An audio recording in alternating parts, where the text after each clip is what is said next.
For cheap D2R items, visit aoeah.com. You get 3% off with the code ARIAT. Check the link in the description. Hello and welcome everybody. The new Phoenix Strike Kicksin is already very powerful with some cheap equipment. Here we will see what it looks like when we really want to go all out. For the stat points and skills the same applies as for the budget build, but it can be advantageous to upgrade Fate and use it permanently, so you have less trouble with resistances. You don't really need burst of speed because you will teleport with this build anyway, and with some fast claws, the 20% IAS on the rune word are already enough for the second last breakpoint. Here again the table. For teleport, we are also interested in the casting frames here. We aim for 65% faster cast rate in this build, that's fast enough. 43 can also be okay. Now for the equipment. The best weapons are still 2 runic talons, preferably with some nice automods on them. They should either push the main skills or unlock 1-point skills like Dragonflight, so you can save skill points. The armor is an enigma, how should it be different? On the head a griffin's eye with a lightning facet, so we get 25% cast rate and stronger lightning damage. Another 20% FCR ideally added each by the amulet and the belt.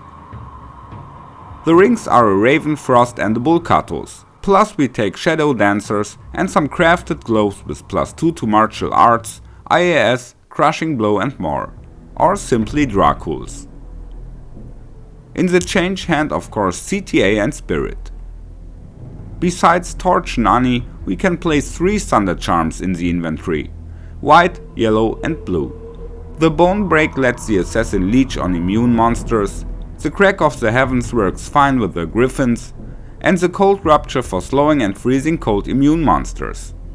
In addition, a few charms to compensate for the resistances again, because as long as you cannot do that, you can better go without the Thunder Charms.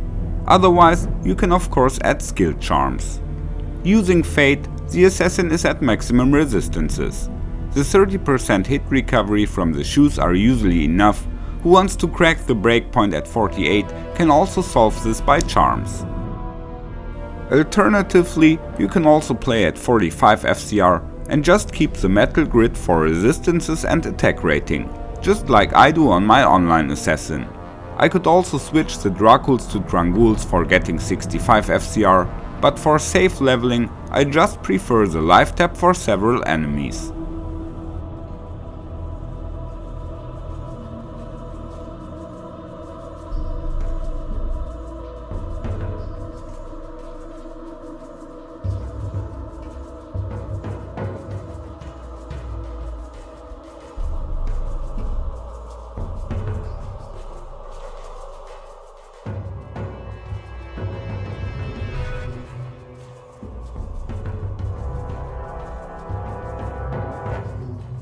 The Mercenary is a standard Infi Merc from Act 2, Infinity, 40 and an Andy's phase.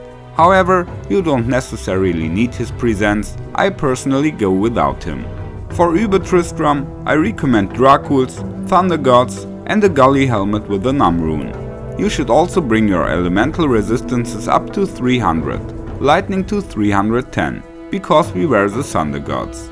So the assassin will stay at maximum resistances even when fighting Mephisto.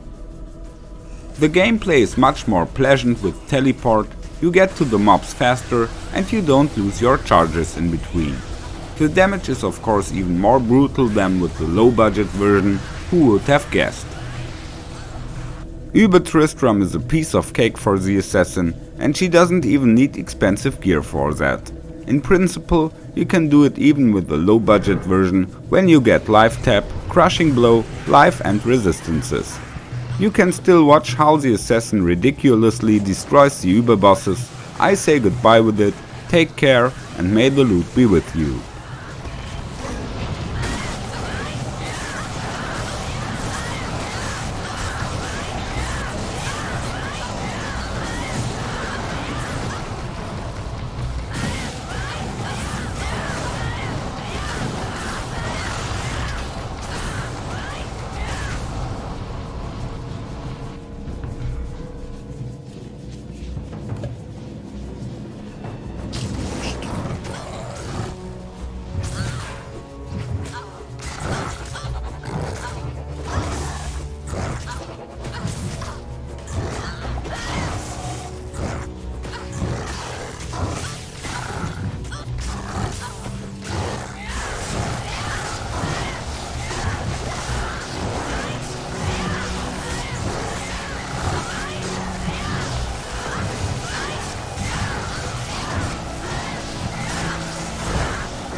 Come on.